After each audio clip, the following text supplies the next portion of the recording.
दोस्तों जीएसटी लेना पहले भी कोई आसान काम नहीं था, लेकिन हाल ही में जीएसटी डिपार्टमेंट ने एक एडवाइजरी इशू की है जिसमें आपको जीएसटी लेने में और ज्यादा डिफिकल्टी आने वाली है। तो आज की वीडियो में हम डिटेल में डिस्कस करेंगे क्या है ये एडवाइजरी और क्या प्रोसेस में चेंज आया है जीएसटी लेने के।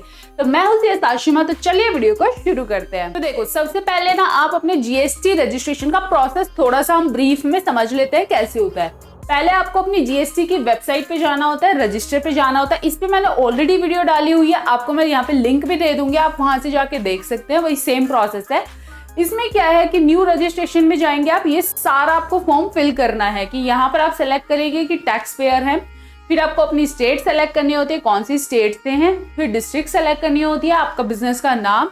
अगर आप प्रोप्राइटरशिप का कर रहे हैं तो आप अपना खुद का नाम डालेंगे, अगर आप पार्टनरशिप फर्म का कर रहे हैं तो पार्टनरशिप फर्म का, अगर आप अपनी प्राइवेट लिमिटेड कंपनी एलएलपी का कर रहे हैं तो उसका नाम डालेंगे, पैन नंबर डालेंगे, वेरीफाई करेंगे, email ID and mobile number. ठीक है, ये प्रोसीड करेंगे। फिर इसका जो फॉर्म होता है, इसका फॉर्म जो होता है हमारा जीएसटी REG1 होता है। ठीक है, 01 इसको REG1 बोलते हैं। ठीक है, ये फॉर्म आपका जीएसटी रजिस्ट्रेशन के लिए होता है।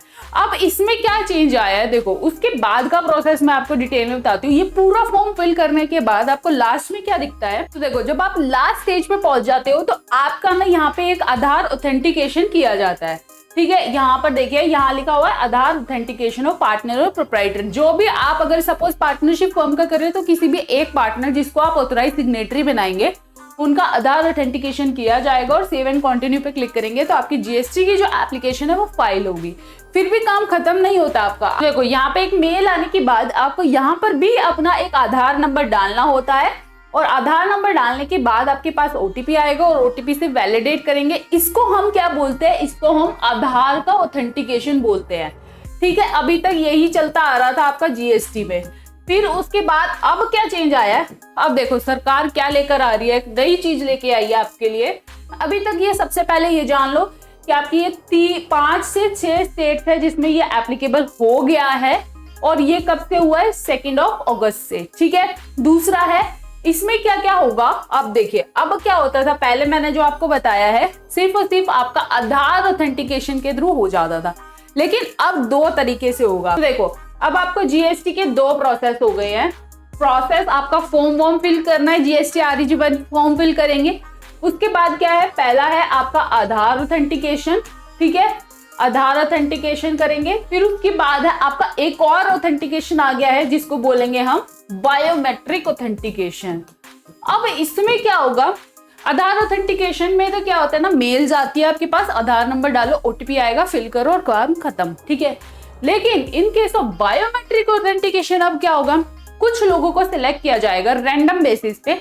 जैसे मैंने 5 लोगों की एप्लीकेशन अभी फाइल कर दी जीएसटी लेने के लिए अलग अलग स्टेट से। ठीक है, पता नहीं चलेगा कि किसका नंबर आ गया। सपोज एक बंदे को किया अप्लाई, क्या किया, उसके पास मेल जाएगी, या तो आधार ऑथेंटिकेशन की जाएगी या फिर बायोमेट्रिक, किसी की भी जा सकती है। अगर आपके पास आधार ऑथेंटिकेशन की गई कि आपको आधार ऑथेंटिकेट करने, नॉर्मल ओटीपी डालो, आपका काम हो जाएगा। लेकिन अगर आप फंस गए बायोमेट्रिक ऑथेंटिकेशन में, वहां आपको चक्कर पड़ेगा। देखिए, उसमें क्या करना पड़ेगा, बायोमेट्रिक ऑथेंटिकेशन के केस में गवर्नमेंट ने कुछ ऑथराइज किए हैं जीएसटी सुविधा केंद्र।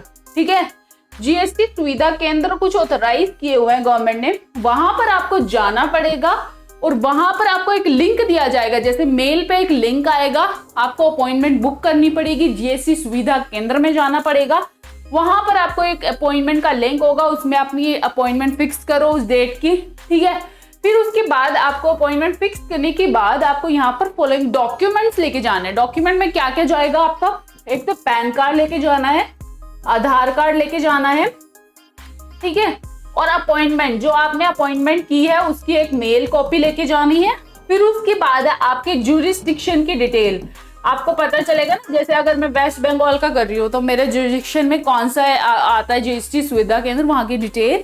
फिर उसके बाद जितने भी डॉक्यूमेंट्स मैंने अपलोड किए हैं, ठीक है, अपलोडेड, जैसे कि अगर हम जीएसटी लेते हैं तो जीएसटी के लिए हमें क्या क्या चाहिए होता है, rent agreement, NOC, electricity bill वगैरह चाहिए होता है, कभी कभी प्रॉपर्टी के डॉक्यूमेंट्स वगैरह मांग लेते हैं। वो सब आपको इकट्ठा करके एक जीएसटी सुविधा केंद्र में आपको लेके जाना है, वहां पर दिखाना है। ठीक है, उसके बाद आपका जो ARN नंबर है वो जनरेट होगा।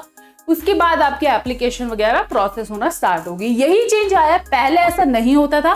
नॉर्मल आपका आधार ऑथेंटिकेशन के थ्रू ही आपका जीएसटी का अप्रूव हो जाता था, लेकिन अभी 2 अगस्त से ये चेंज आया है। 6 स्टेट अभी दिखाई गई हैं कि जीएसटी ने 6 स्टेट को बोला है कि ये सब रोल आउट हो चुकी है। अभी भी आगे जो स्टेट्स हैं वो टाइम टू टाइम होती रहेंगी। अब ये ध्यान रखना, जीएसटी लेना बिल्कुल भी आसान नहीं रहा। तो यही था। अगर आपको वीडियो अच्छी लगी और यूजफुल लगे तो वीडियो को लाइक जरूर करना, चैनल को जरूर सब्सक्राइब कर लेना ऐसे अपडेट सबसे पहले पाने के लिए।